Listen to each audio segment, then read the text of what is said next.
ರಾಧಿಕಾ ವಿಶ್ವನಾಥ್ ರವರು ತಮ್ಮ ಪುಸ್ತಕ ಬಿಡುಗಡೆ ಸಮಾರಂಭವನ್ನು ಅತೀವ ಕಾಳಜಿ ಮತ್ತು ಪ್ರೀತಿಯಿಂದ ವಿಶೇಷವಾಗಿ ಆಯೋಜಿಸಿದ್ದಾರೆ.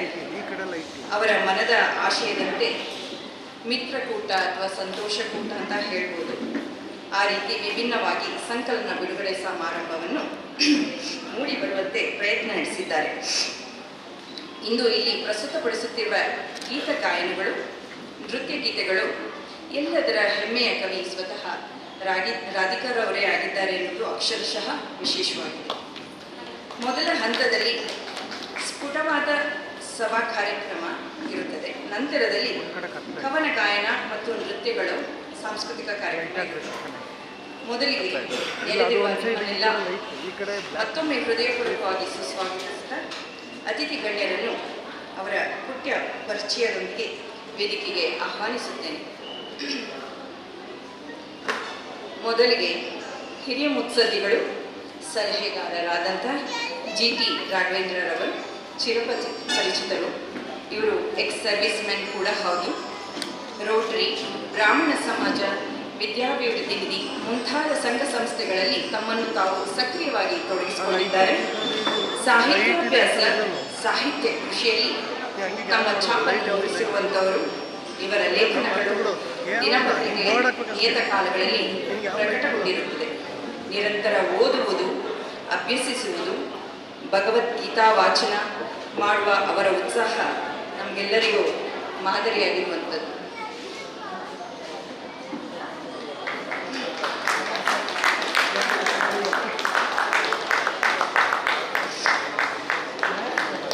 ಮಡಿಕೇರಿಯ ಹೆಮ್ಮೆಯ ಆಕಾಶವಾಣಿಯ ಉದ್ಘೋಷಕರು.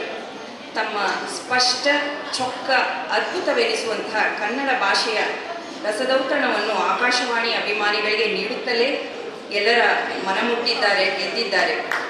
ಇವರು ಸಾಹಿತ್ಯ ಅಭಿಮಾನಿಗಳು ಮತ್ತು ಸ್ವತಃ ಸಾಹಿತಿಗಳಾಗಿದ್ದಾರೆ. ಇವರು ಪುಟ್ಟಕ್ಕ ಎಂಬ ಕಿರು ಕಾದಂಬರಿಯನ್ನು, ರಸರಾಮಾಯಣ ಎಂಬ ಪುಸ್ತಕವನ್ನು, ಕೊಡಗಿನ ಬಗ್ಗೆ ಕೊಡಗು ಕ್ವಿಜ್ ರಸಪ್ರಶ್ನೆ ಪುಸ್ತಕವನ್ನು ಬರೆದಿರುವುದಲ್ಲದೆ ಪುರಾಣಯಾನ ಎಂಬ ಕೃತಿಯಲ್ಲಿ ಪುರಾಣ ಪಾತ್ರಗಳ ಪರಿಚಯ ಕೋಶವನ್ನು ನಿರಂತರ 10 ವರ್ಷಗಳ ತಪಸ್ಸಿನಂತೆ ಕೃಷಿ ಮಾಡಿ ಹೊರಬಂದ ಅದ್ಭುತ ಗ್ರಂಥ ಇಂದು ಉಡುಪಿ ಯಕ್ಷಗಾನ ಕೇಂದ್ರದಲ್ಲಿ, ಅಧ್ಯಯನ ಕೇಂದ್ರದಲ್ಲಿ ವಿದ್ಯಾರ್ಥಿಗಳಿಗೆ ಪಠ್ಯವಾಗಿ ರೂಪುಗೊಂಡಿದೆ. ಇವರ ಅಂತರ್ದೃಷ್ಟಿ, ಸಮರ್ಪಿತ ಭಾವ ಅಲ್ಲದೆ ಪರಿಷ್ಕೃತ ಮತಿಯಿಂದ ಇನ್ನೂ ಹೆಚ್ಚಿನ ಸಾಧನೆಯಾಗಿ ಸಮಾಜಕ್ಕೆ ಇವರ ಸೇವೆ ದೊರೆಯುವಂತಾಗಿದೆ. ಶ್ರೀಯುತ ಅನಂತ್ ಶೆಣಾರವರು ಕೊಡಗಿನಲ್ಲಿ ಚಿರಪರಿಚಿತರು. ಶಕ್ತಿ ಪತ್ರಿಕೆಯ ಸಲಹಾ ಸಂಪಾದಕರು. ಕರ್ನಾಟಕ ಜಾನಪದ ಪರಿಷತ್ ಕೊಡಗು ಜಿಲ್ಲಾ ಘಟಕದ ಅಧ್ಯಕ್ಷರಾಗಿ ಜಿಲ್ಲಾದ್ಯಂತ ಅನೇಕ ಜಾನಪದ ಘಟಕಗಳನ್ನು ನಡೆಸುತ್ತಿದ್ದಾರೆ. ಮಡಿಕೇರಿಯ ಪ್ರಸಿದ್ಧ ರೋಟರಿ ಮಿಸ್ಟಿ ಹಿಲ್ಸ್ನ ಸಂಸ್ಥಾಪಕರಾಗಿದ್ದಾರೆ. ಇಲ್ಲಿಯವರೆಗೆ 4 ಪುಸ್ತಕಗಳನ್ನು ಪ್ರಕಟಿಸಿದ್ದಾರೆ. ಅವರು ಬರೆದಿರುವ ಹಾಯ್ಕು ಮತ್ತು ಸೊಡರು ಬಹಳ ಜನಪ್ರಿಯ ಹೊತ್ತಿಗೆಗಳಾಗಿವೆ. ಸೊಡರು ಅವರ ವೃತ್ತಿರಂಗದ ಅನುಭವವನ್ನು ಹೊತ್ತ ಹೊತ್ತಿಗೆಯಾಗಿದೆ. ಸೊಡರನ್ನು ಓದಿದಾಗ ಅದರಲ್ಲಿ ಅವರ ವೃತ್ತಿ ದೀಕ್ಷೆಯ ಮಹತ್ವ, ಅವರ ಮನಸ್ಸಿನ ಪಕ್ವತೆ ಗೋಚರಿಸಲ್ಪಡುತ್ತದೆ. ದಣಿವರಿಯದ ವ್ಯಕ್ತಿತ್ವ ಇವರು. ಪತ್ರಿಕಾ ರಂಗ, ಸತ್ಸಂಗ, ಮಾಧ್ಯಮ ರಂಗಗಳಲ್ಲಿ ಎಡೆಬಿಡದೆ ತಮ್ಮನ್ನು ತಾವು ತೊಡಗಿಸಿಕೊಂಡಿದ್ದಾರೆ. ಆಕಾಶವಾಣಿಯಲ್ಲಿ ಇವರು ನೀಡುವ ಚಿಂತನಾ ನುಡಿಗಳು, ಬರೆಯುವ ವಿಶೇಷ ಸಂಪಾದಕೀಯಗಳು ಕೇಳುಗರ, ಓದುಗರ ಮನದಲ್ಲಿ ಅಚ್ಚೊತ್ತಿ ನಿಂತಿದೆ. ನಂತರದಲ್ಲಿ ರೊಟೇರಿಯನ್ ಅನಿಲ್ HT ಅವರು ಕೊಡಗಿನ ಪತ್ರಕರ್ತರು. ಕೋವಿಡ್ ಸಂದರ್ಭದಲ್ಲಿ ಲಾಕ್ಡೌನ್ ಡೈರಿ ಎಂಬ ಅಂಕಣ ಶಕ್ತಿಯಲ್ಲಿ ಪ್ರಕಟಗೊಂಡು ಬಹಳ ಜನಪ್ರಿಯವಾಗಿತ್ತು. ಇವರು 15 ಪುಸ್ತಕಗಳನ್ನು ತನ್ನ ವಾರ್ತಾ ಪ್ರಕಾಶನ ಸಂಸ್ಥೆಯ ಮೂಲಕ ಪ್ರಕಟಿಸಿದ್ದಾರೆ. 30 ವರ್ಷಗಳ ನಿರಂತರ ಬರಹ ಸೇವೆಯಲ್ಲಿ ತೊಡಗಿಸಿಕೊಂಡಿದ್ದಾರೆ.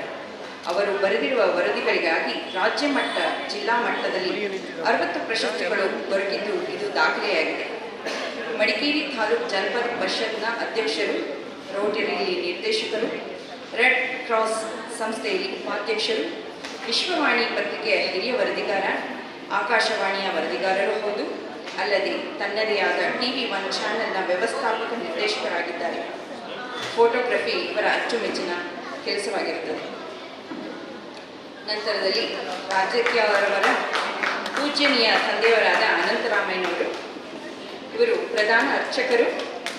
ಬೆಟ್ಟದಪುರದ ಸಿಡಿಲು ಮಲ್ಲಿಕಾರ್ಜುನ ದೇವಾಲಯದಲ್ಲಿ 10 ವರ್ಷಗಳ ಸೇವೆ ಸಲ್ಲಿಸಿದ್ದಾರೆ. ದೇವಸ್ಥಾನಕ್ಕೆ ಪೂಜೆಗೆದ್ದು 3600 ಮೆಟ್ಟಲುಗಳನ್ನು ದಿನದಲ್ಲಿ 2 ಬಾರಿ, ಕೆಲವೊಂದು ಸಾರಿ ಭಕ್ತಾದಿಗಳ ಸೇವೆಗೆಂದು ಅನೇಕ ಬಾರಿಯೂ ಹತ್ತಿಳಿಯುತ್ತಾ ಸೇವೆ ಸಲ್ಲಿಸುತ್ತಿರುವ ಸಜ್ಜನರು.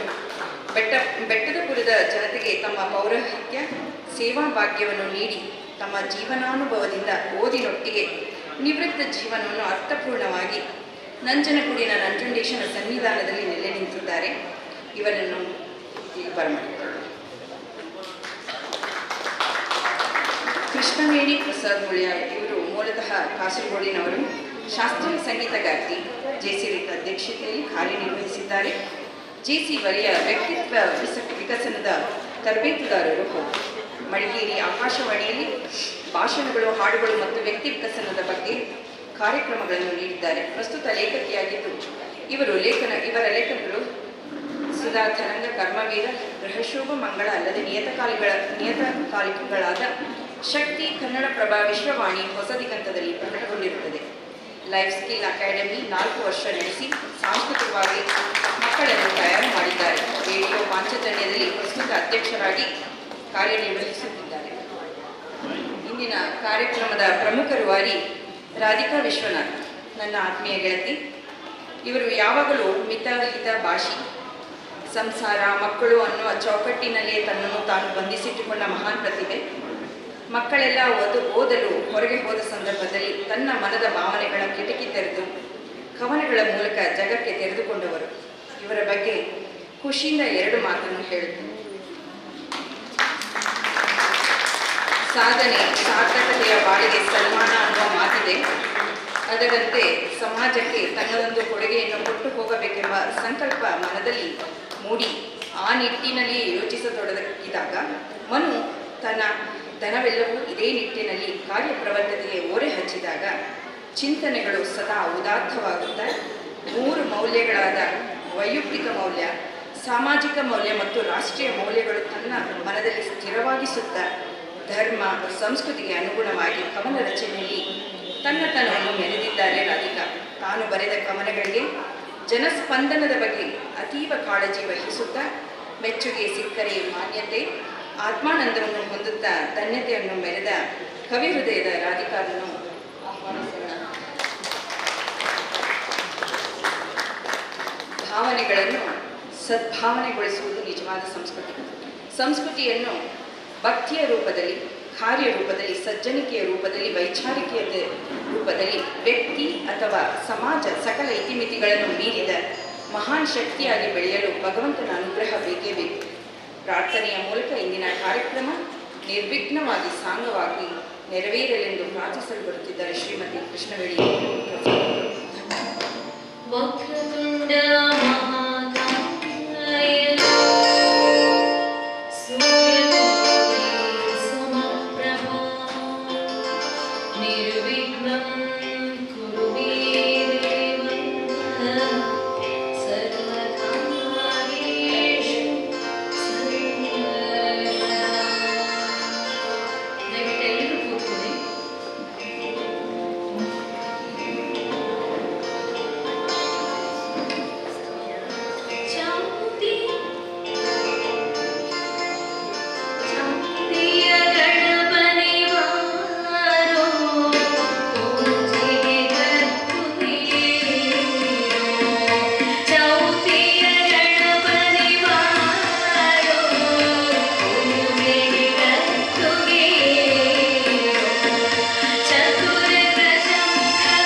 ಉಜ್ವಲ ಭವಿಷ್ಯವನ್ನು ಕರುಣಿಸಲಿತ್ತ ಹಾರೈಸ್ತಾ, ಸ್ನೇಹಮಯಿ, ಮಾತೃಹೃದಯಿ, ಛಲಗಾಟೆ, ಶ್ರದ್ಧೆ, ಶಿಸ್ತುಗಳನ್ನು ಎಲ್ಲವನ್ನು ಅಳವಡಿಸಿಕೊಂಡ ಜೀವನದಲ್ಲಿ ಇನ್ನೂ ಉತ್ತುಂಗಕ್ಕೆ ಹಾರೈಸ್ತಾ ಒಂದೆರಡು ಮಾತು ಹಾಗೂ ಹಾಡನ್ನು ಒಟ್ಟಿಗೆ ಸಮಯ ಅಭಾವ ಇರೋದ್ರಿಂದ ಮುಗಿಸ್ತಾ ಇದ್ದೇನೆ.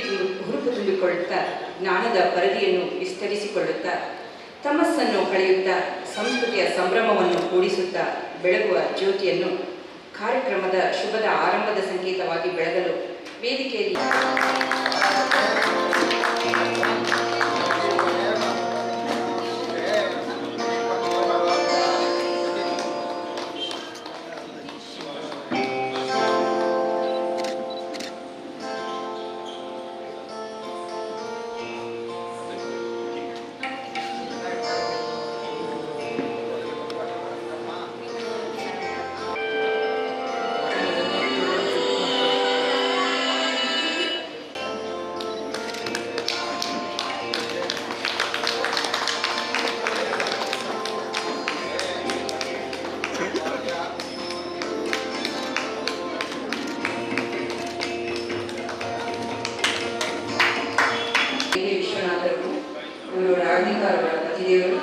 ಇವರ ಮನೆಯವರ ಪರವಾಗಿ ಸಭೆ ಈ ದಿನ ಉಪಸ್ಥಿತರಿರುವ ಸಕಲ ಬಂಧು ವರ್ಗದವರಿಗೂ ನಮ್ಮೆಲ್ಲರ ಪರವಾಗಿ ಸ್ವಾಗತವನ್ನು ಕೋರ್ತೇನೆ.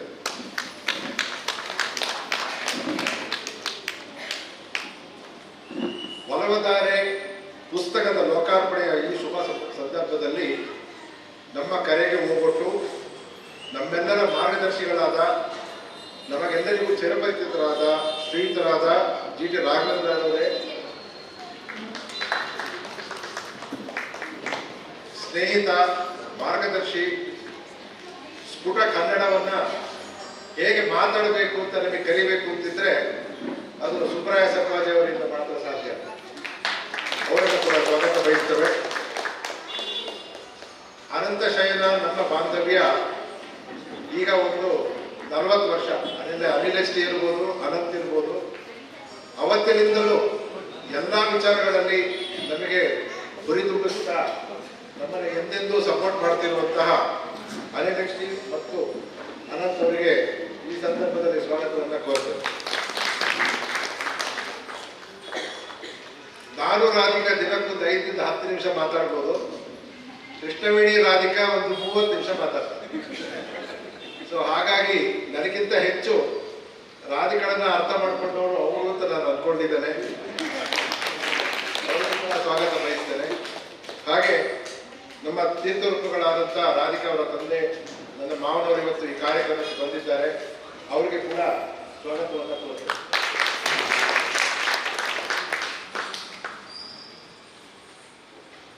ಯಾವುದೇ ಕಾರ್ಯಕ್ರಮಕ್ಕೆ ಸರಿಯಾಗಿ ಪ್ರಾರಂಭ ಆದರೆ ಮಿಕ್ಕಿದ್ದೆಲ್ಲ ಅದ್ರ ಪಾಡಿಗೆ ಅದು ಹೋಗುತ್ತಂತೆ. ರೈಲ್ವೆ ಇಂಜಿನಿಗೆ ಮೊದಲು ಮೂವ್ಮೆಂಟಿಗೆ ಮಾತ್ರ ಅದಕ್ಕೆ ತುಂಬ ಇಂಜಿನ್ ಪವರ್ ಬೇಕಾಗುತ್ತೆ, ಆಮೇಲೆ ಅದ್ರ ಪಾಡಿಗೆ ಅದು ಹೋಗುತ್ತೆ. ಇವತ್ತು ಅಷ್ಟೇ ನಮ್ಮ ಈ ಕಾರ್ಯಕ್ರಮಕ್ಕೆ ನಿರೂಪಣೆಯ ಹೊಣೆ ರಾಧಿಕಳ ಇನ್ನೊಬ್ಬರ ಸ್ನೇಹಿತೆ ವಿಜಯಲಕ್ಷ್ಮಿ ಚೇತನ್ ಅವರಿಗೆ ಕೂಡ ಈ ಕಾರ್ಯಕ್ರಮಕ್ಕೆ ಸ್ವಾಗತಿಸ್ತಾರೆ.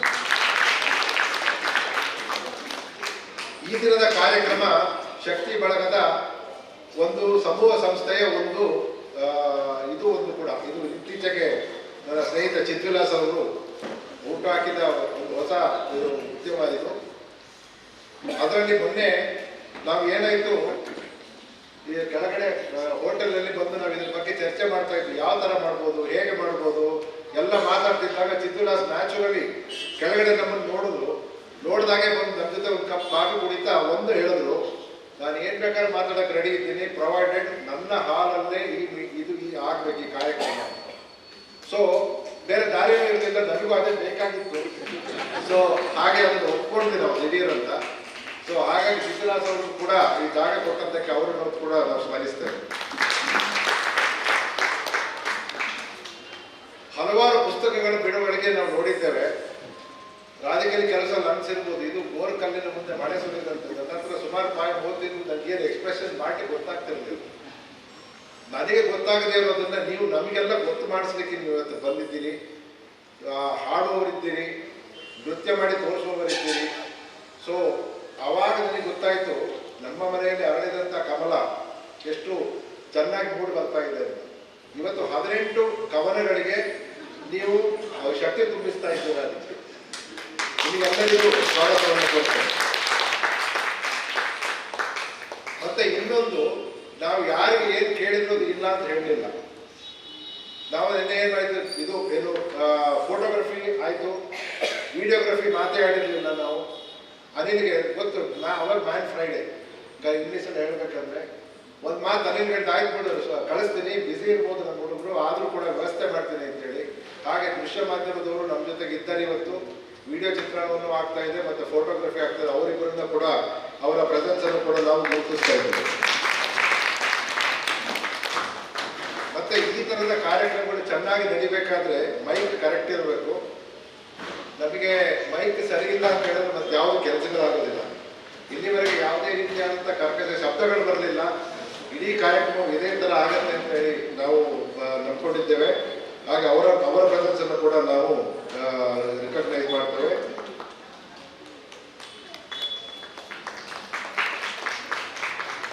ನಮ್ಮ ಮಾತೃಶ್ರೀಗಳು ಬೆಂಗಳೂರಲ್ಲಿದ್ದರು. ಸ್ವಲ್ಪ ಕಾರ್ಯಕ್ರಮ 5 ನಿಮಿಷ ತಡವಾಯಿತು. ಬೆಂಗಳೂರಿಂದ ಇಲ್ಲಿಗೆ ಬರ್ಬೇಕಾದ್ರೆ ಸ್ವಲ್ಪ ತಡವಾಯಿತು. ಅಮ್ಮ ಹೇಳ್ತಿದ್ದಲ್ಲ, ನಮ್ಮ ಅಮ್ಮನ ಆಶೀರ್ವಾದವನ್ನ ಪಡ್ಕೊಂಡು ಮುಂದಿನ ಕಾರ್ಯಕ್ರಮಕ್ಕೆ ಅನುವಾಗಬಹುದು.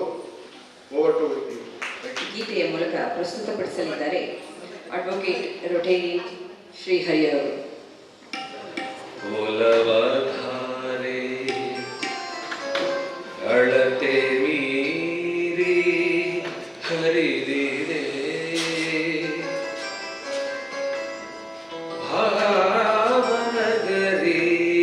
ಭಾವನಗರಿಯಲ್ಲಿ ಉದಿಸಿ ಭ್ರಮರ ಸುಧೆಯ ಸುರಿದಿದೆ ಭ್ರಮರ ಸುಧೆಯ ಸುರಿದಿದೆ.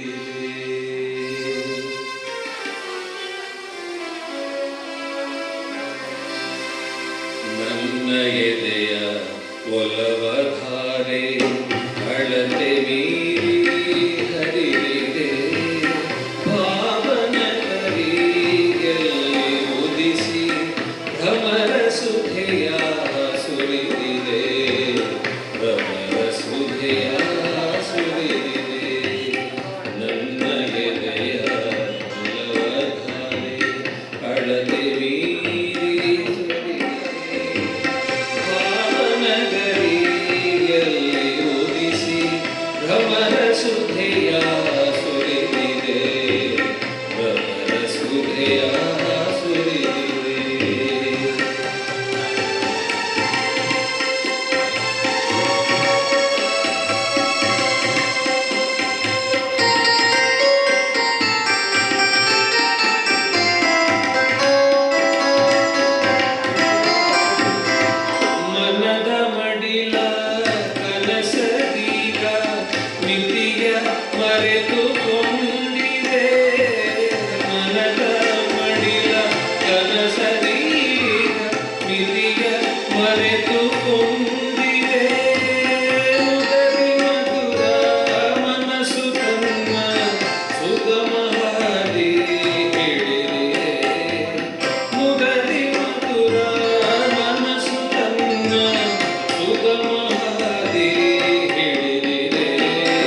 ಬರುವ ತೆರೆಯ ನಡುವೆ ತಾನು ಸಿಲುಕಿಕೊಳ್ಳದೆ ಉಕ್ಕಿ ಬರುವ ತೆರೆಯ ನಡುವೆ ತಾನು ಸಿಲುಕಿಕೊಳ್ಳದೆ ಬೆರೆತು ಬಳಸಿಕೊಂಡಿದೆ ಹೃದಯ ತುಂಬಿ ಬಂದಿದೆ ಬೆರೆತು ಬಳಸಿಕೊಂಡಿದೆ ಹೃದಯ ತುಂಬಿ ಬಂದಿದೆ ಹೃದಯ ತುಂಬಿ ಬಂದಿದೆ ನನ್ನ ಎದೆಯ ಒಲವಧಾರೆ ಅಳತೆ ಮೀರಿ ಹರಿದಿದೆ ಭಾವನಗರಿಯಲ್ಲಿ ಕುದಿಸಿ ಭ್ರಮರ ಸುಧೆಯ ಸುರಿದಿದೆ ಭ್ರಮರ ಸುಧೆಯ ಸುರಿದಿದೆ ಭ್ರಮರ ಸುಧೆಯ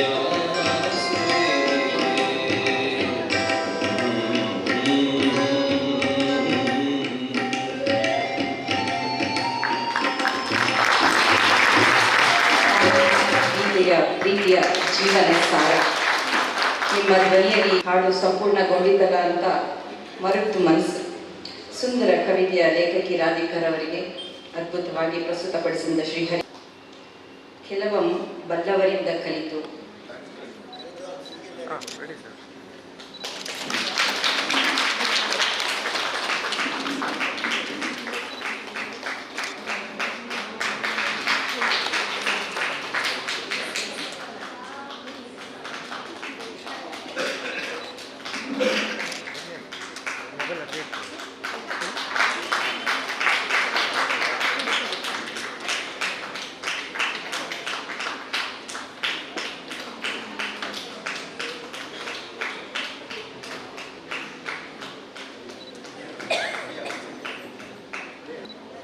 ಸರ್ ಇಲ್ಲಿ ಸರ್ ಓಕೆ ಓಕೆ ಏನೋ ಉಲ್ಟಾ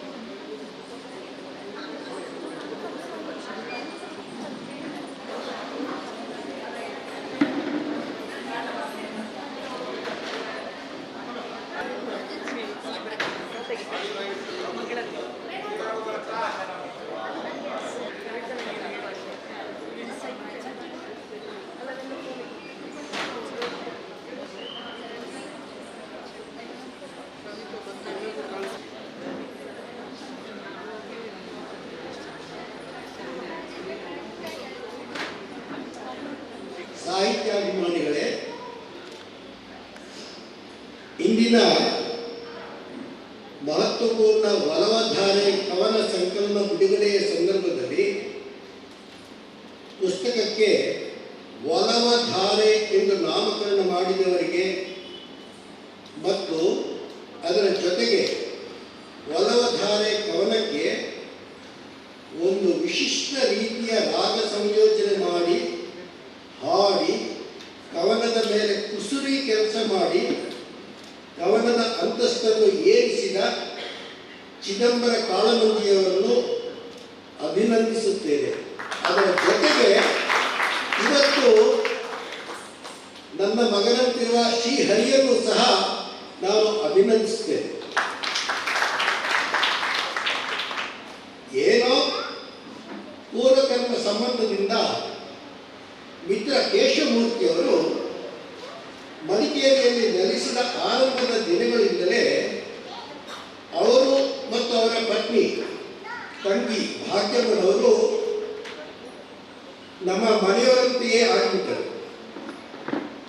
ಆ ಕಾರಣದಿಂದಾಗಿ ಅವರ ಪುತ್ರ ವಿಶ್ವನ ಮಡದಿ ರಾಧಿಕಾ ನಮ್ಮ ಮನೆಯ ಸತಿಯೇ ಆಗಿಬಿಟ್ಟಳು, ನಮ್ಮವಳೇ ಆಗಿ ಹೋದರು. ಮಹತ್ವಪೂರ್ಣ ಸಂಬಂಧದ ಕಾರಣದಿಂದಾಗಿ ನಾನು ರಾಧಿಕಾಳನ್ನು ಇಂತಹ ವಿಶೇಷ ಸಂದರ್ಭದ ತುಂಬಿದ ಸಭೆಯಲ್ಲಿ ಏಕವಚನದಿಂದ ಸಂಬೋಧಿಸುತ್ತೇನೆ, ಅನ್ಯಥಾ ಭಾವಿಸಬಾರದು. ಒಮ್ಮೆ ಈ ಮಾತನ್ನು ನಾನು ಪುಸ್ತಕದಲ್ಲಿ ಕಾಣಿಸಿದ್ದೇನೆ. ಒಮ್ಮೆ ಮಾತೆ ಶಾರದಾಮಣಿಯವರು ಶಿಷ್ಯರೊಡನೆ ಲೋಕಾಭಿರಾಮವಾಗಿ ಮಾತನಾಡಿಕೊಂಡಿದ್ದರು. ಅವರ ಮಾತುಗಳೆಲ್ಲವೂ ಆಧ್ಯಾತ್ಮದ ಮೇಲೆ ಆಗಿರುತ್ತಿತ್ತು. ಅಲ್ಲಿ ಶಿಷ್ಯನೊಬ್ಬರು ತನ್ನ ಪ್ರಶ್ನೆಯೊಂದನ್ನು ಮಾತೆಯವರ ಮುಂದಿಟ್ಟರು. ಪ್ರಶ್ನೆ ಈ ರೀತಿತ್ತು: ಮನುಷ್ಯನ ಇಚ್ಛೆಗೆ ಅನುಗುಣವಾಗಿ ಎಲ್ಲ ಕೆಲಸಗಳು ನಡೆಯುತ್ತಿವೆಯೇ? ಪ್ರಶ್ನೆ ಕೇಳುವವರಿಗೆ ಇದೊಂದು ಜಿಜ್ಞಾಸೆಯ ವಿಷಯವಾಗಿತ್ತು. ಅವರು ಉತ್ತರ ಕೇಳಲು ಕುತೂಹಲಗಳಾಗಿದ್ದರು. ಮಾತೆಯವರು ನಿಧಾನವಾಗಿ ಶಾಂತ ರೀತಿಯಿಂದ ಆದರೆ ದೃಢವಾಗಿ ಉತ್ತರಿಸಿದರು. ವ್ಯಕ್ತಿಯ ಉತ್ತಮವಾದ ಇಚ್ಛೆಗಳು ಮಾತ್ರ ಪೂರ್ಣಗೊಳ್ಳುತ್ತವೆ. ಯಾರು ಪಾರಮಾರ್ಥಿಕ ಚಿಂತನೆ ಮಾಡುತ್ತಾ ಕಾರ್ಯಪ್ರವೃತ್ತರಾಗುತ್ತಾರೋ ಅಂಥವರ ಮನಸ್ಸು ತುಂಬ ಸೂಕ್ಷ್ಮ ಮತ್ತು ಶುದ್ಧವಾಗುತ್ತಾ ಹೋಗುತ್ತದೆ. ಇಂತಹ ವ್ಯಕ್ತಿಗಳು ಅವರ ಪಾಲಿಗೆ ಗುರಿ ಸಾಧಿಸುತ್ತಲೇ ಇರುತ್ತಾರೆ. ಅಂಥವರಲ್ಲಿ ಅಂತಹ ಛಲವಿರುತ್ತದೆ, ದೃಢ ಮನಸ್ಸಿರುತ್ತದೆ ಎಂದು ಹೇಳಿದ್ದರು. ಈ ಹೇಳಿಕೆಯನ್ನು ಹಾಗೆ ಸೂಕ್ಷ್ಮವಾಗಿ ಅವಲೋಕನ ಮಾಡಿದರೆ ಮಾತೆಯವರ ಹೇಳಿಕೆ ನಮ್ಮ ರಾಧಿಗಳ ಸಾಧನೆಯನ್ನು ಗಮನಿಸಿದಾಗ ಈಕೆಗಾಗಿಯೇ ಹೇಳಿದರೋ ಎಂದೆನಿಸುತ್ತದೆ. ರಾಧಿಗಳ ಸಾಧನೆಯಲ್ಲಿ ಆಕೆಯ ಪತಿ ನನ್ನ ಸ್ನೇಹಿತ ವಿಶ್ವ ಮಾತೃಸ್ವರೂಪಿಣಿ ರಾಧಿಕಾಳ ಅತ್ತೆ ಭಾಗ್ಯಮನವರು, ಆಕೆ ಇಡೀ ಕುಟುಂಬ ಮತ್ತು ಸಮಾಜದ ಕೊಡುಗೆಯು ದೊಡ್ಡದಿದೆ, ಇದನ್ನು ಮರೆಯುವಂತಿಲ್ಲ. ಮಕ್ಕಳು ವಿದ್ಯಾಭ್ಯಾಸಕ್ಕಾಗಿ ಉದ್ಯೋಗಕ್ಕಾಗಿ ರೆಕ್ಕೆ ಬಲಿತ ಪಕ್ಷಿಗಳಂತೆ ಅನಿವಾರ್ಯವಾಗಿ ಹೊರಹೋದ ಮೇಲೆ ಮನೆಯೊಳಗಿನ ಅಡುಗೆ ಮತ್ತು ಇತರ ಕೆಲಸಗಳನ್ನು ಚಿಟಿಕೆ ಹೊಡೆಯಲು ಒಳಗಾಗಿ ಪೂರೈಸಿದ ಮೇಲೆ ಉಳಿದ ಸಮಯದ ಸದ್ವಿನಿಯೋಗ ಹೇಗೆ ಎಂಬ ಯೋಚನೆ ಬಂದಾಗ ರಾಧಿಕಾಳ ಸುಪ್ತ ಮನಸ್ಸಿನ ಒಳಗೆ ಸುಪ್ತವಾಗಿದ್ದ ಪ್ರತಿಭೆ, ಆ ಪ್ರತಿಭೆಯೇ ಆಕೆಯ ಕವಿತಾ ಶಕ್ತಿಯಾಗಿ ಹೊರಬರಲು ತವಕಿಸುತ್ತಿದ್ದುದು ಹೊರಬಂದೇ ಬಿಟ್ಟಿತ್ತು. ಅದರ ಪರಿಣಾಮವಾಗಿ ಗೃಹಿಣಿ ರಾಧಿಕಾ ಗೃಹಿಣಿತನವನ್ನು ಉಳಿಸಿಕೊಂಡು ಕವಿತ್ರಿ ರಾಧಿಕಾ ಆಗಲು ಸಾಧ್ಯವಾಯಿತು. ಈ ಕಾರಣದಿಂದಾಗಿ ಅವಳು ಜನಮನ್ನಣೆ ಗಳಿಸಲು ಆರಂಭಿಸಿದಳು. ಆಧುನಿಕ ಯುಗದಲ್ಲಿ ತರುಣ ಜನಾಂಗದಲ್ಲಿ ಗಣನೀಯ ಸಂಖ್ಯೆಯಲ್ಲಿ ಕವಿ ಹೃದಯದ ಕವಿಗಳು, ಸಾಹಿತ್ಯಾಸಕ್ತರಾದ ಅನೇಕ ಮಂದಿ ಬರಹಗಾರರು ಮುಂದೆ ಬರುತ್ತಿರುವುದು ಸಂತೋಷದ ವಿಚಾರವೇ ಸರಿ. ಆದರೆ ಪ್ರಕೃತಿಯು ಪ್ರತಿನಿತ್ಯ ಪ್ರತಿ ಘಳಿಗೆ ತನ್ನಲ್ಲಿರುವ ಜಳ್ಳನ್ನು ಕಲ್ಮಶಗಳನ್ನು ಹೊರಹಾಕುತ್ತಲೇ ಇರುವಂತೆ ಮತ್ತು ಒಳ್ಳೆಯದನ್ನೇ ಜೀವರಾಶಿಗೆ ಕೊಡುವಂತೆ ಸಮಾಜವು ಸಾಹಿತ್ಯ ಕ್ಷೇತ್ರದಲ್ಲಿ ಗಟ್ಟಿ ಕಾಳುಗಳನ್ನು ಎಂದರೆ ಶುದ್ಧ ಸಾಹಿತ್ಯವನ್ನು, ಶಾಶ್ವತ ಸಾಹಿತ್ಯವನ್ನು ಉಳಿಸಿಕೊಳ್ಳುತ್ತದೆ. ಈ ಗಟ್ಟಿ ಕಾಳುಗಳಂತಹ ಸಾಹಿತ್ಯದಲ್ಲಿ ನಮ್ಮ ಕವಿತ್ರಿ ರಾಧಿಕಾಳ ಕವನ ಸಾಹಿತ್ಯ ಮತ್ತು ಇದರ ಬರವಣಿಗೆಗಳು ಸ್ಥಾನ ಪಡೆಯಲಿ ಎಂದು ಹಾರೈಸುತ್ತೇನೆ. ರಾಧಿಕಳಿಗೆ ಶುಭವಾಗಲಿ. ಇಲ್ಲಿಗೆ ಬಂದಂತಹ ಎಲ್ಲ ವರ್ಗದ ಸಾಹಿತ್ಯ ಪ್ರೇಮಿಗಳು ಶುಭವಾಗಲಿ. ನಮಸ್ಕಾರ. ಧನ್ಯವಾದಗಳು ಸರ್. ರಾಧಿಕಾರರಿಂದ ಕಿರುಕಾಣಿಕೆಯನ್ನು ಅರ್ಪಿಸ್ಕೋಬೇಕು ಅಂತ ಕೇಳೋಣ. ಪ್ರಸ್ತುತಪಡಿಸಲು ಬರುತ್ತಿದ್ದಾರೆ ಶ್ರೀಮತಿ ವಿದುಷಿ ಜಯಲಕ್ಷ್ಮಿಯವರು. GTR ಅವರ ಮಗಳು ಬೆಂಗಳೂರಿಗೆ ಬಂದಿದ್ದಾರೆ.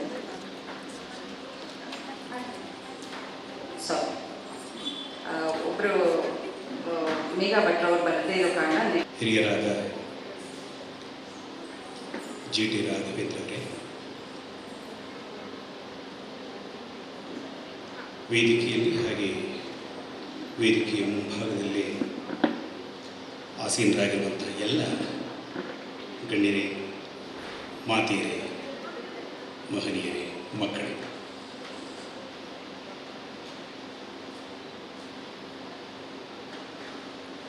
ಒಲವಧಾರೆ ಎನ್ನುವ ಕವನ ಸಂಕಲನ ಈಗಾಗಲೇ ಬಹಳ ಹೃದಯಸ್ಪರ್ಶಿಯಾದಂತಹ ಈ ಸಮಾರಂಭದಲ್ಲಿ ಅನಾವರಣಗೊಂಡಿದೆ. ಕವನಗಳನ್ನು ಬರೆದಂತಹ ರಾಧಿಕಾ ಅವರು ಅವರ ಆ ಕೃತಿಯಲ್ಲಿ ಅವರೇ ಹೇಳಿದ ಹಾಗೆ ತೀರ ಆಕಸ್ಮಿಕವಾಗಿ ಅವರು ಕವನಗಳನ್ನು ಬರೀಲಿಕ್ಕೆ ಆರಂಭಿಸಿದ್ದಂತೆ. ಆದರೂ ಕೂಡ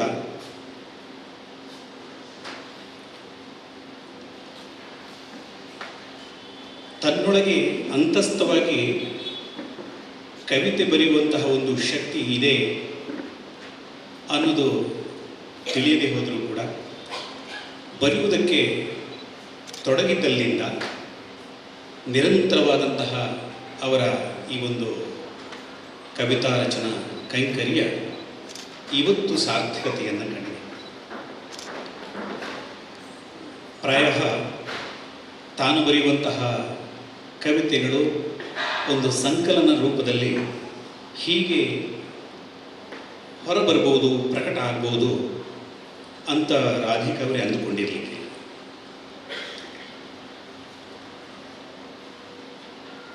ಕೆ.ಎಸ್. ನರಸಿಂಹಸ್ವಾಮಿಯವರು ಹೇಳಿದ ಹಾಗೆ ನಿಜವಾದ ಕವಿ ಮಾತ್ರ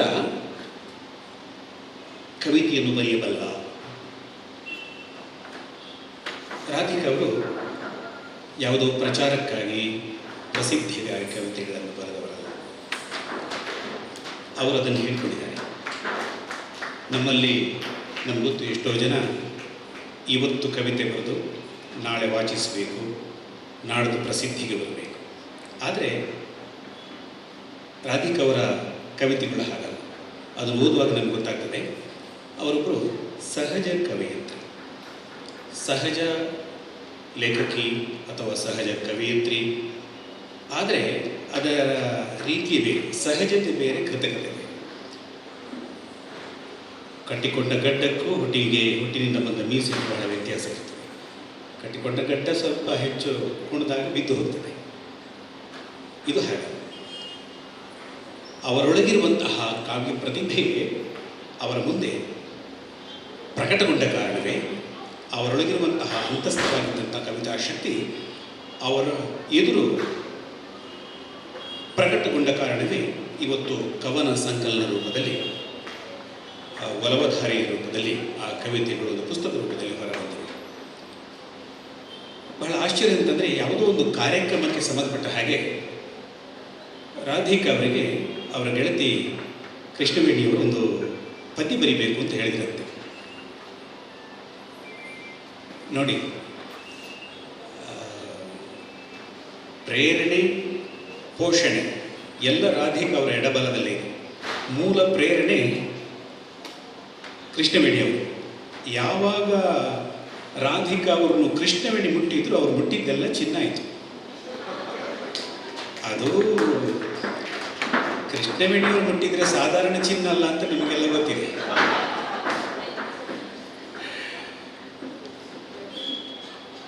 ಕವಿತೆಗಳನ್ನು ಬರೀಲಿಕ್ಕೆ ಆರಂಭ ಮಾಡಿದ ನಂತರ ಅವರ ಇಡೀ ಸಂಕಲನದಲ್ಲಿರುವ ಎಲ್ಲ ಕವಿತೆಗಳನ್ನು ಓದಿರುವ ನನಗನ್ನಿಸಿದ್ದು, ಬಹುಶಃ ನಮ್ಮ ಕನ್ನಡ ಕಾವ್ಯ ಪರಂಪರೆಯ ಬಹಳ ಆಳವಾದ ಅಧ್ಯಯನ ರಾಧಿಕಾ ಅವರಿಗೆ ಇರಲಾರದು. ಅಂದರೆ ಹಳೆಗನ್ನಡ ಆಗಲಿ, ನಡುಗನ್ನಡ ಆಗಲಿ, ಅಥವಾ ಹೊಸಗನ್ನಡದಲ್ಲಿ ಬರುವ ನವೋದಯ ಸಾಹಿತ್ಯ, ನವ್ಯ, ಪ್ರಗತಿಶೀಲ, ಬಂಡಾಯ ಅಂತ ನಾವೇನು ಹೇಳ್ತೇವೋ ಅವುಗಳ ನಿಖರವಾದ ಅರಿವು ಅವರಿಗೆ ಇದ್ದಿರಲಾರದು ಅಥವಾ ಇರಲಾರದು. ಆದರೂ ಕೂಡ ನಾನು ಗಮನಿಸಿದ ವಿಶೇಷ ಏನು ಅಂತಂದರೆ, ನಮ್ಮ ಹೊಸಗನ್ನಡ ಕವಿತೆಗಳಲ್ಲಿ ಏನೆಲ್ಲ ನವೋದಯದ ನಂತರ ನವೋದಯ, ನವ್ಯ, ಆಮೇಲೆ ಪ್ರಗತಿಪರವಾದಂತಹ ಚಿಂತನೆ ಅಥವಾ ಶೋಷಣೆಯ ವಿರುದ್ಧ ದನಿ ಎತ್ತುವಂತಹ ಧೋರಣೆ, ಇವೆಲ್ಲ ಅಂಶಗಳು ಕೂಡ ಅವರ ಕವಿತೆಗಳಲ್ಲಿವೆ. ಇದು ಒಲವಧಾರೆ ಕವನದ ವಿಶೇಷ ನಾನು ಗಮನಿಸಿದ್ದು. ಅಂದರೆ ಅವರು ಸಹಜವಾಗಿ ಬರೀತಾ ಹೋದ ಕಾರಣ, ಯಾವುದೇ ಪ್ರಭಾವ, ಆಮಿಷ, ಆಶಯ ಅಥವಾ ಪ್ರಚಾರದ ಹಂಬಲ ಇಲ್ಲದೆ ಬರೆದ ಕಾರಣ ಒಂದು ಅದ್ಭುತವಾದಂತಹ ಪ್ರಾಮಾಣಿಕತೆ, ಜೀವನ ಪ್ರೀತಿ ಮಾತ್ರ ಅಲ್ಲ, ಮನುಷ್ಯ ಪ್ರೀತಿಯನ್ನು, ಪ್ರಾಮಾಣಿಕವಾದಂಥ ಅಂತಃಕರಣವನ್ನು ಒಲವಧಾರಿಯಲ್ಲಿರುವಂತಹ ಕವನಗಳಲ್ಲಿ ನಾವು ಕಾಣಲಿಕ್ಕೆ ಸಾಧ್ಯ. ಆಮೇಲೆ ನನಗನ್ನಿಸಿದ ಮಟ್ಟಿಗೆ ಅತ್ಯಂತ ಉತ್ಕೃಷ್ಟವಾದ ಕವನಗಳು ಒಲವಧಾರಿಯಲ್ಲಿರುವಂತಹ ಎಲ್ಲ ಕವನಗಳು ಅಂತ ಹೇಳೋದು ಕಷ್ಟವೇ.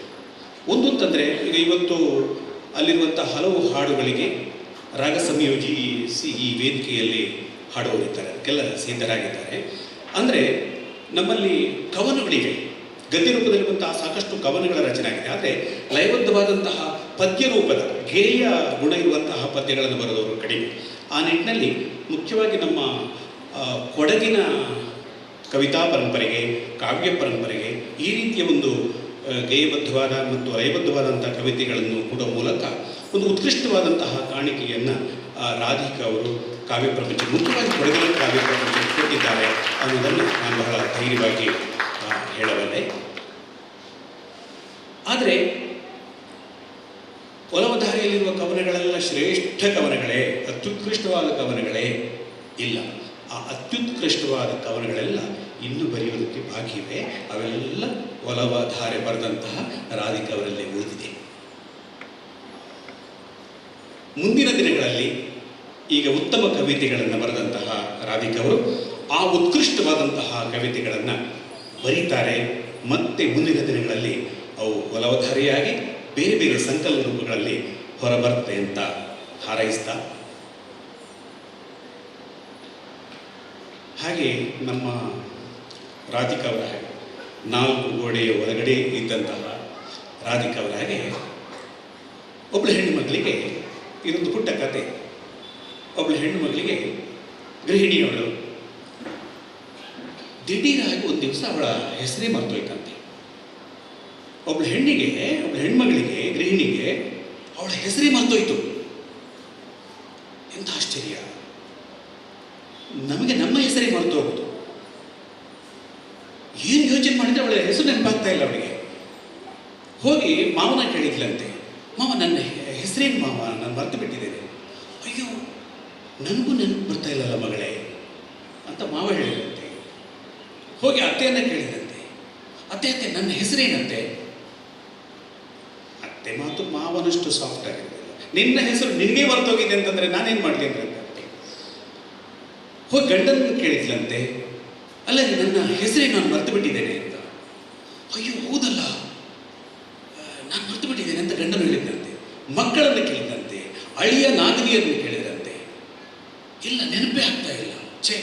ಮನೆಯ 4 ಗೋಡೆ ಬಿಟ್ಟು ಬೇಲಿಯಿಂದ ಹೊರಗೆ ಬಂದಾಗ ಪಕ್ಕದ ಮನೆಯವರು ಹೇಳಿದಂತೆ, ಓ ರಾಧಕ್ಕ, ಎಷ್ಟು ಸಮಯ ಆಯ್ತು ನಿಮ್ಮನ್ನು ನೋಡದೆ, ಎಲ್ಲಿ ಕಾಣಿಸ್ತಾನೆ ಇಲ್ಲ ಅಂತ.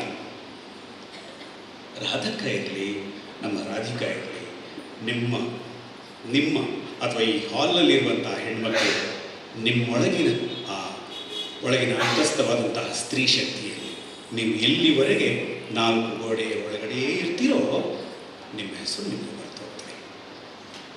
ಎಲ್ಲರಿಗೂ ಧನ್ಯವಾದಗಳು. ಒಲವಧಾರಿಯಂತಹ ಸಂಕಲನ ಇನ್ನಷ್ಟು ಮೂಡಿ ಬರಲಿ ರಾಧಿಕಾ ಅವರಿಂದ ಅಂತ ಹೇಳ್ತಾ ನನ್ನ ಮಾತುಗಳನ್ನು ಮುಗಿಸ್ತಾ ಇದ್ದೇನೆ. ಎಲ್ರಿಗೂ ಆಭಾರ. ನಮಸ್ಕಾರ. ರಾಧಿಕಾರಿಂದ ಒಂದು ಕಿರುಕಾಣಿಕೆಯನ್ನು ಹೊಂದಿದರು. ಇವರು ಸಂಗೀತ ಶಿಕ್ಷಕಿಯಾಗಿ ಅನೇಕ ಮಕ್ಕಳನ್ನು ತಯಾರು ಮಾಡಿದ್ದಾರೆ ಮತ್ತು ಕಲಾ ಸೇವೆಯಲ್ಲಿ ತಮ್ಮನ್ನು ತಾವು ತೊಡಗಿಸಿಕೊಂಡಿದ್ದಾರೆ. ವರ್ಷರಾಣಿಯ ಗಮನ, ಭಾನುಭೂಮಿಯ ಸಮ್ಮಿಲನ, ಮೇಘದೂತನ ಸಂಚಲನ, ಭುವಿಯ ಮಡಿಲಿಗೆ ಸೋಪಾನ. ವರ್ಷರಾಣಿಯ ಗಮನ, ಭಾನುಭೂಮಿಯ ಸಮ್ಮಿಲನ, ಮೇಘದೂತನ ಸಂಚಲನ, ಭುವಿಯ ಮಡಿಲಿಗೆ ಸೋಪಾನ. ಸುರಗಂಗೆ ಮೈ ತುಂಬಿ ಹರಿದಾಗ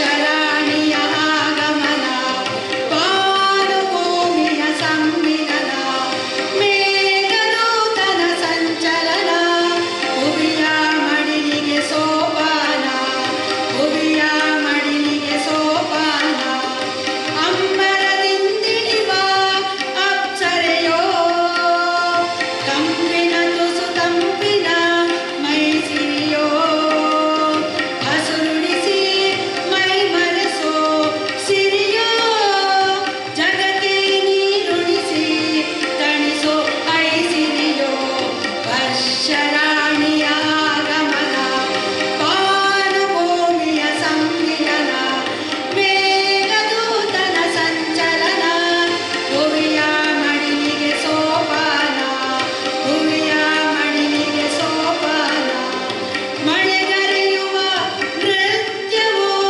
ಮುದಗಳಿಸುವ ಸತ್ಯವೋ ಬೆಳೆಗೆಲ್ಲ ಮಕರಂದವೋ ಇಳೆಗೆಲ್ಲ ಆನಂದವೋ ವರ್ಷರಾಣಿಯ ಆಗಮನ ಪಾರುಭೂಮಿಯ ಸಮ್ಮಿಲನ ಮೇಘದೂತನ ಸಂಚಲನ ಭುವಿಯ ಮಡಿಲಿಗೆ ಸೋಪಾನ ವರ್ಷರಾಣಿಯ ಆಗಮನ ಪಾರುಭೂಮಿಯ ಸಮ್ಮಿಲನ ಮೇಘದೂತನ ಸಂಚಲನ ಭುವಿಯ ಮಡಿಲಿಗೆ ಸೋಪಾನ ಭುವಿಯ ಮಡಿಲಿಗೆ ಸೋಪಾನ ಭುವಿಯ ಮಡಿಲಿಗೆ ಸೋಪಾನ. ಧನ್ಯವಾದ.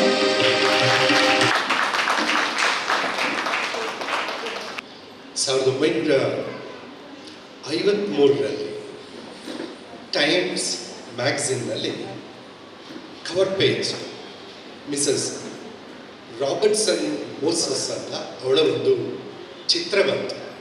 ಟೈಮ್ಸ್ ಮ್ಯಾಗಝಿನಲ್ಲಿ ಫ್ರಂಟ್ ಪೇಜಲ್ಲಿ ಚಿತ್ರ ಬರೋದು ಅಂತಂದರೆ ಅದು ಅತಿ ವಿಶೇಷ.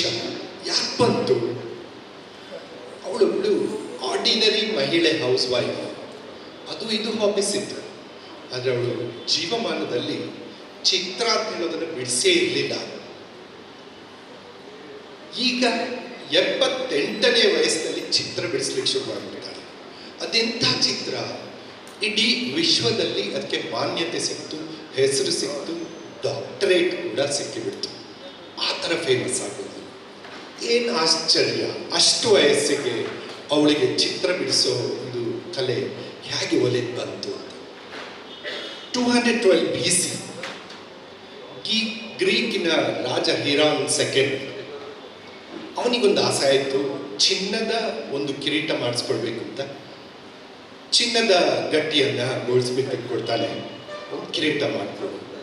ಕಿರೀಟ ಬಂತು, ತುಂಬ ಚೆನ್ನಾಗಿತ್ತು. ಆದರೆ ರಾಜನಿಗೆ ಸಂಶಯ ಬಂತು, ಇದರಲ್ಲಿ ನಾನು ಕೊಟ್ಟ ಚಿನ್ನ ಪೂರ್ತಿ ಇಲ್ಲ, ಇದಕ್ಕೆ ಬೆಳ್ಳಿ ಮಿಕ್ಸ್ ಮಾಡಿ ಅವನು ಚಿನ್ನ ಇಟ್ಕೊಂಡಿದ್ದಾನೆ, ಹ್ಯಾಕ್ ಕಂಡುಹಿಡಿಯೋದು? 212 BCಲಿ ಏನು ಮುಳಿ ಆಯ್ತಾ? ಇಲ್ಲ. ಇದ್ದಿದ್ರೆ ಅವ್ರನ್ನೇ ಕರೆದು ಕೊಟ್ಬಿಡ್ತಾ ಇದ್ರು. ಸೊ ಯಾರಿಗೆ ಕೊಡೋಣ ಅಂತ ಹೇಳ್ಕೊಂಡು ಗ್ರೀಕ್ ಮ್ಯಾಥಮೆಟಿಷಿಯನ್, ಫಿಸಿಸಿಸ್ಟ್, ಆಸ್ಟ್ರೋನಮರ್ ನಮ್ಮ ಆರ್ಕಿಮಿಡೀಸ್ ಇದ್ದ, ಅವನನ್ನು ಕರೆದ್ಬಿಟ್ಟು ಕಿರೀಟ ಕೊಡ್ತಾರೆ. ಕೊಟ್ಬಿಟ್ಟು ಹೇಳ್ತಾರೆ, ದಯವಿಟ್ಟಿಂದ ಏನಾದ್ರು ಮಾಡಿ ಕಂಡುಹಿಡಿದ್ಯಾ? ಅವನು ಓಕೆ ಅಂತ ಆಗಲ್ಲ ಹೇಳಿಕಂತ ರಾಜಂಗೆ. ಆದರೆ ತಲೆ ಕೆಡ್ತದೆ, ಹೇಗೆ ಈಗಿನಾಗೆ ಏನು ಕೂಡ ಗ್ಯಾಡ್ಜೆಟ್ಸ್ ಇತ್ಯಾದಿ ಏನಿಲ್ಲ, ಕೆಮಿಕಲ್ಸ್ ಇಲ್ಲ, ಹೇಗೆ? ಓಕೆ ನೋಡೋಣ. 3 ದಿನ ಟೈಮ್ ತೊಗೊಂಡಿದ್ದ. ಸೊ 2ನೇ ದಿನ ಟೆನ್ಷನಲ್ಲಿ ಪಬ್ಲಿಕ್ ಒಂದು ಬಾತ್ ಇರುತ್ತೆ ಅಲ್ಲಿ ಹೋಗಿ, ಅಂದರೆ ಅಲ್ಲಿ ಮಾತ್ರ ಬಾತ್ ಟಬ್ ಇರುತ್ತೆ.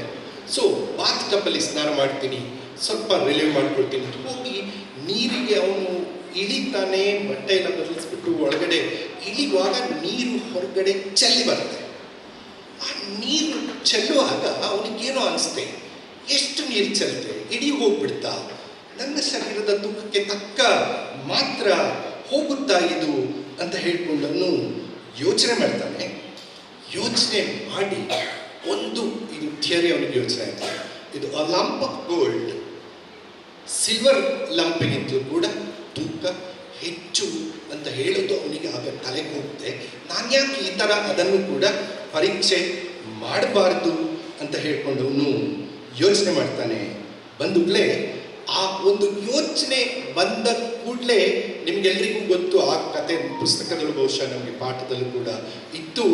ಐಡಿಯಾ ಸಿಕ್ಕಿದ ಕೂಡಲೇ ಅವನು ಯುರಿಕಾ ಐ ಫೌಂಡ್ ಇಟ್ ಅಂತ ಬಟ್ಟೆನೂ ಹಾಕೊಳ್ಳದೆ ರಸ್ತೆಯಲ್ಲಿ ಓಡಿ ರಾಜನಿಗೆ ಹೇಳ್ತಾನೆ ಅಂತ ಹೇಳುವ ಕತೆ. ಅವನು ಅಷ್ಟು ದೊಡ್ಡ ಒಬ್ಬ ವಿಜ್ಞಾನಿ, ಮ್ಯಾಥಮೆಟಿಷಿಯನ್. ಅವನಿಗೆ ಯಾಕೆ ಕೂಡಲೇ ತಲೆಗೆ ಹೊಳಿಲಿಲ್ಲ? ಸ್ನಾನ ಮಾಡುವಾಗಲೇ ಯಾಕೆ ಅವನಿಗೆ ಹೊಳಿಬೇಕಿತ್ತು ಅಂತ ಹೇಳ್ಕೊಂಡು ಅದನ್ನ ಈಗಲೂ ಕೂಡ ಸೈಂಟಿಸ್ಟ್ ಲೋಕದಲ್ಲಿ ಆಹಾ ಮೊಮೆಂಟ್ ಅಂತ ಕರೀತಾರೆ. ಆಹಾ ಮೊಮೆಂಟ್ ಅಂತ ಹೇಳ್ಕೊಂಡು ಕರೀತಾರೆ.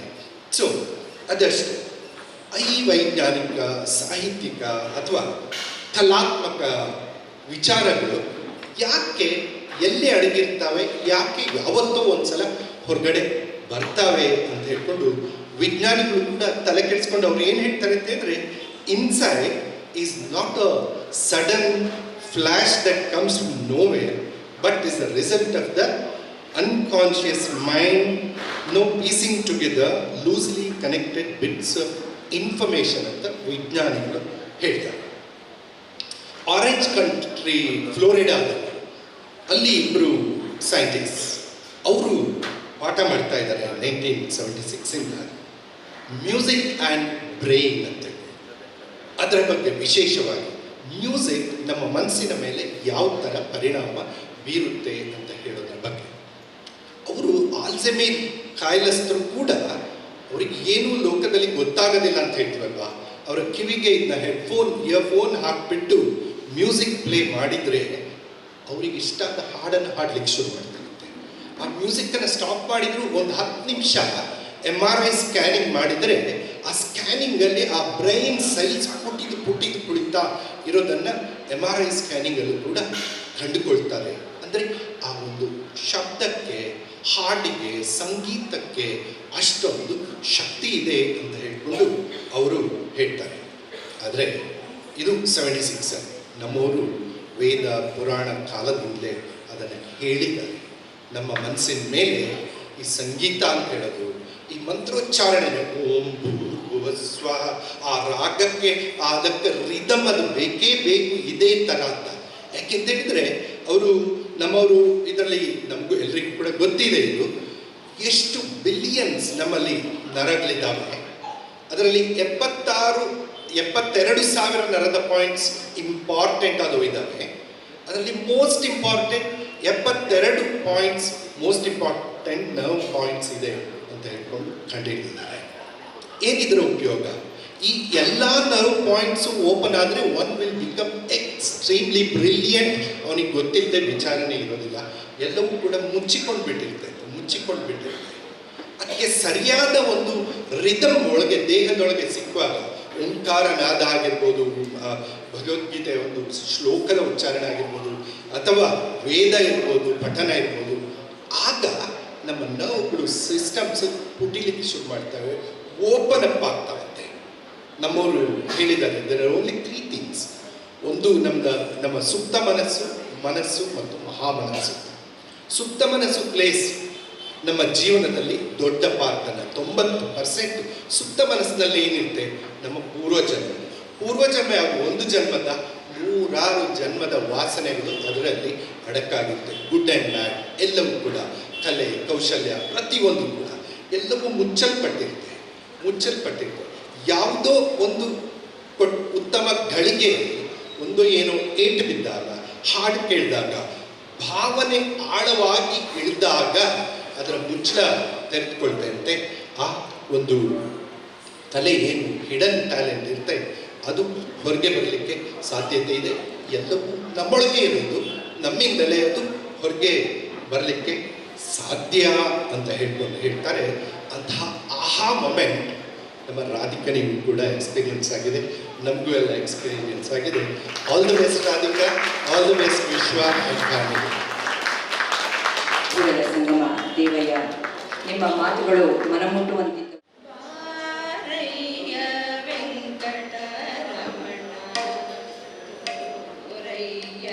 ನಿನ್ನಯ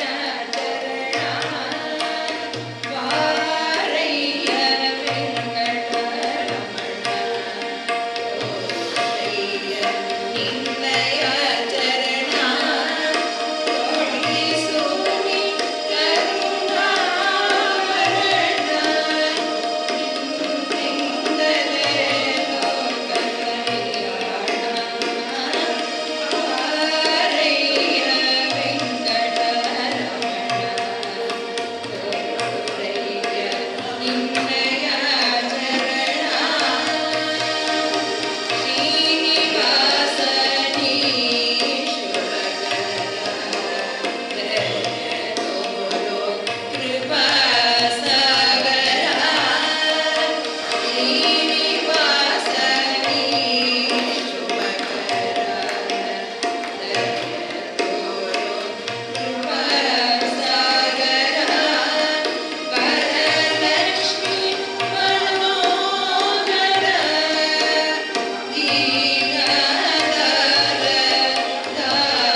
ನಂತರದಲ್ಲಿ ಅನಿಲ್ HT ಅವರಿಂದ ವೇದಿಕೆ ಮೇಲಿರುವಂತಹ ಪೂಜ್ಯರೇ, ಹಿರಿಯರೇ ಮತ್ತು ಎಲ್ಲ ಆತ್ಮೀಯರೇ, ಮೊದಲನೇದಾಗಿ ಒಲಧಾರೆಯ ಕವಿಯತ್ರಿ ಆತ್ಮೀಯರಾದಂಥ ರಾಧಿಕಾ ವಿಶ್ವನಾಥ್ ಅವರಿಗೆ ನನ್ನ ಮತ್ತು ನಿಮ್ಮೆಲ್ಲರ ಪರವಾಗಿ ಅಭಿನಂದನೆಯನ್ನು ಸಲ್ಲಿಸ್ತಾ ಇದ್ದೇನೆ.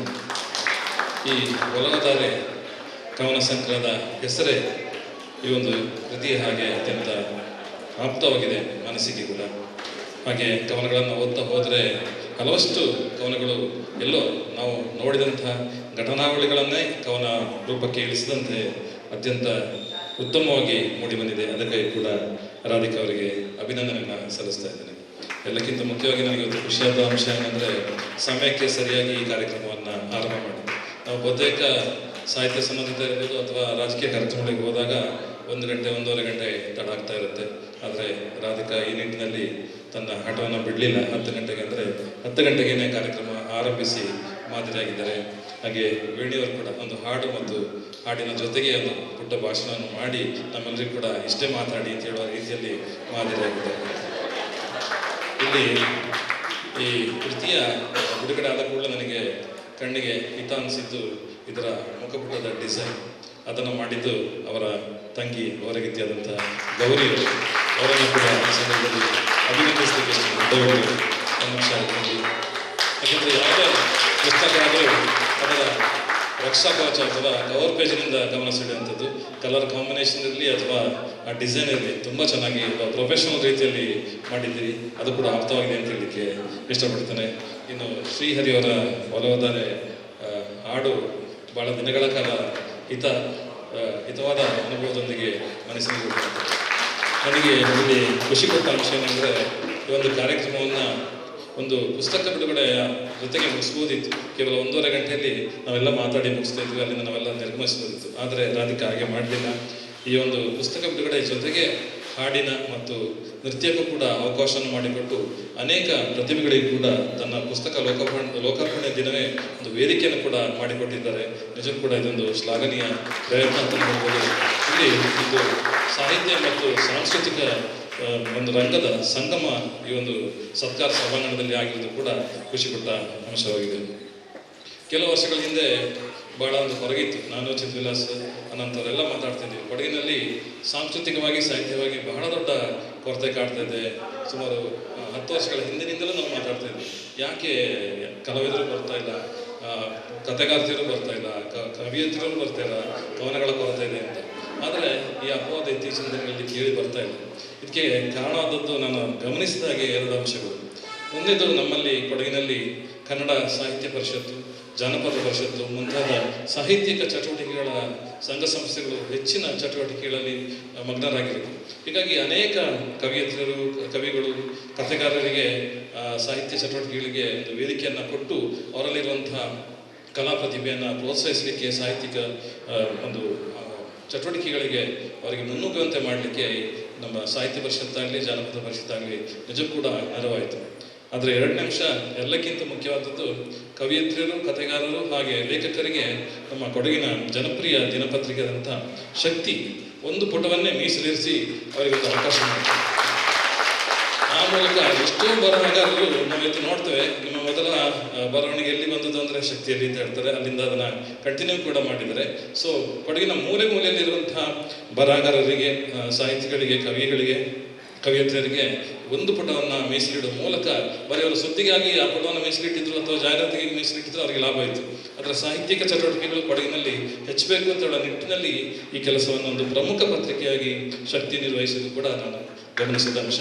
ಹಾಗೆ ರಾಧಿಕಾ ಅವರ ಪ್ರಥಮ ಕವನ ಕೂಡ ಶಕ್ತಿಯಲ್ಲೇ ಪ್ರಕಟ ಮಾಡಿದ್ದು ಕೂಡ ಅವರಿಗೊಂದು ಸ್ಫೂರ್ತಿಯಾಗಿ ಪರಿಣಮಿಸುತ್ತೆ ಅಂತ ಹೇಳಲಿಕ್ಕೆ ಇಷ್ಟಪಡ್ತೇನೆ. ಹೆಚ್ಚಿನ ಸಮಯವನ್ನು ತೆಗೆದುಕೊಳ್ಳೋದಿಲ್ಲ. ಹಾಗೆ ರಾಧಿಕಾ ಅವರ ಹಿಂದೆ ಸ್ಫೂರ್ತಿಯಾಗಿ ನಿಂತಹ ವಿಶ್ವನಾಥ್ ಅವರನ್ನು ಕೂಡ ನಾನು ಇಲ್ಲಿ ಅಭಿನಂದಿಸಲಿಕ್ಕೆ ಇಷ್ಟಪಡ್ತೇನೆ. ನನ್ನ ಸುಮಾರು 25 ವರ್ಷಗಳ ನಂಟು. ಆಗಲೇ ಅವರು 40 ವರ್ಷ ಅನಂತ್ ಶೈನ್ ಅವ್ರ ಜೊತೆ ನಾನು ಹೋಲಿಸ್ಕೊಂಡು, ಆದರೆ ನಾನು ಅಷ್ಟೊಂದು ದೊಡ್ಡವನಲ್ಲ, ಇನ್ನೂ ಸಣ್ಣವನೇ. ಹಾಗೆ ನಮ್ಮದು ಫ್ರೆಂಡ್ಶಿಪ್ ಓನ್ಲಿ 25 ಇಯರ್ಸ್ ಮಾತ್ರ ಇರ್ಬೋದೇನೋ. ವಿಶ್ವ ಅವರು ಸಮಾಜ ಸೇವೆಯಲ್ಲಿ ಭಾಳಷ್ಟು ಟೈಮನ್ನು ಸ್ಪೆಂಡ್ ಮಾಡ್ತಾರೆ, ಭಾಳಷ್ಟು ಸಮಯವನ್ನು ಕಳೀತಾರೆ. ಹೆಚ್ಚಾಗಿ ದೆಹಲಿ, ಬೆಂಗಳೂರು ಹೀಗೆಲ್ಲ ಓಡಾಡ್ತಿರ್ತಾರೆ. ಮೋಸ್ಟ್ಲಿ ಅದೇ ಮುಖ್ಯ ಕಾರಣ ರಾಧಿಕಾ ಅವರ ಕವನ ಸಂಕಲನ ಯಾಕೆಂದ್ರೆ ಮನೆಯಲ್ಲೇ ಕುಳಿತ ಗಂಡಸು ಬ್ಯುಸಿಯಾಗಿದ್ದಾಗ ಏನು ಮಾಡ್ತಾರೆ ಗೊತ್ತಾ? ಕಾಫಿ ಕೊಡೆ, ಟೀ ಕೊಡೆ, ತಿಂಡಿ ಕೊಡೆ, ಊಟ ಕೊಡೆ, ಟವೆಲ್ ಕೊಡೆ, ಬನಿಯನ್ ಕೊಡೆ, ಶರ್ಟ್ ಕೊಡೆ, ಈ ಡೇಗಳ ಮಧ್ಯದಲ್ಲಿ ಆ ಹೆಂಗಸಿಗೆ ಪಾಪ ಏನು ಕೆಲಸ ಮಾಡ್ಲಿಕ್ಕೆ ಆಗೋದಿಲ್ಲ, ತನ್ನ ಪ್ರತಿಭೆಯನ್ನು ಕೂಡ ಹೊರಗಡೆ ತರಲಿಕ್ಕೆ ಆಗೋದಿಲ್ಲ. ಅದರ ವಿಷಯ ಮನೆದ ಹೊರಗಡೆ ಬ್ಯುಸಿಯಾಗಿಬಿಟ್ಟು ರಾಧಿಕನಿಗೆ ಒಂದು ಟೈಮ್ ಪಾಸ್ ಬೇಕಂತೇಳಿ ತನ್ನ ಮನಸ್ಸಿನ ಸಂತೋಷವನ್ನು, ತನ್ನ ಮನಸ್ಸಿನ ಭಾವನೆಗಳನ್ನು ಹೊರಹಾಕಲಿಕ್ಕೆ ಈ ಕವನ ಬರುವ ಅಂಶವನ್ನು ಅವರು ತಂದು ಈ ಒಲವದಾರೆ ತಂದಿದ್ದಾರೆ. ನಿಜವಾಗಿ ಈ ಒಲವದಾರೆ ವಿಶ್ವ ಮತ್ತು ರಾಧಿಕಾ ಅವರ ಒಲವದಾರೆ ಕೂಡ ಹೌದು ಅಂತ ಹೇಳಲಿಕ್ಕೆ ಇಷ್ಟಪಡ್ತೇನೆ. ಇನ್ನಷ್ಟು ಕೃತಿಗಳು ವೇದಿಕೆಯಿಂದ ಹೊರಬರಲಿ. ಹಾಗೆ ಇಂಥ ಒಂದು ವೇದಿಕೆಯಲ್ಲಿ ಮತ್ತೆ ರಾಧಿಕಾ ಅವರ ಅನೇಕ ಕೃತಿಗಳು ಬರಲಿಕ್ಕೆ ನಾವೆಲ್ಲರೂ ಸೇರೋಣ. ಸಾಹಿತ್ಯ ಸಾಂಸ್ಕೃತಿಕ ಸಂಗಮ ಕೂಡ ಇಂಥ ವೇದಿಕೆಯಲ್ಲಿ ಆಗಲಿ ಅಂತ ಹೇಳ್ತಾ ಕೇವಲ 2 ನಿಮಿಷ ಮಾತ್ರ ಮಾತನಾಡಿ ಇಂಥ ರಾಧಿಕಾ ಮೊದಲೇ ಎಚ್ಚರಿಕೆ ಬಿಟ್ಟಿದ್ರು. ಆದರೆ 3-4 ನಿಮಿಷವನ್ನು ತೆಗೆದುಕೊಂಡಿದ್ದೇನೆ. ಮತ್ತೊಮ್ಮೆ ಎಲ್ಲರಿಗೂ ಕೂಡ ಈ ಒಂದು ಇಂತಹ ಕಾರ್ಯಕ್ರಮಗಳಿಗೆ ಬಂದು ಕವಿಯತ್ರಿಯರನ್ನ ಹಾಗೆ ಲೇಖಕರನ್ನ ಕಲಾವಿದರನ್ನ ಪ್ರೋತ್ಸಾಹಿಸಿರುವಂಥ ಮಡಿಕೇರಿಯ ಎಲ್ಲ ಆತ್ಮೀಯರಿಗೆ ಕೂಡ ಧನ್ಯವಾದ ಸಲ್ಲಿಸ್ತಾ ತೋರಿಸ್ತೇನೆ. ಶರಣರ ನುಡಿಗಳು ಕಿವಿಗಾಮೃತ.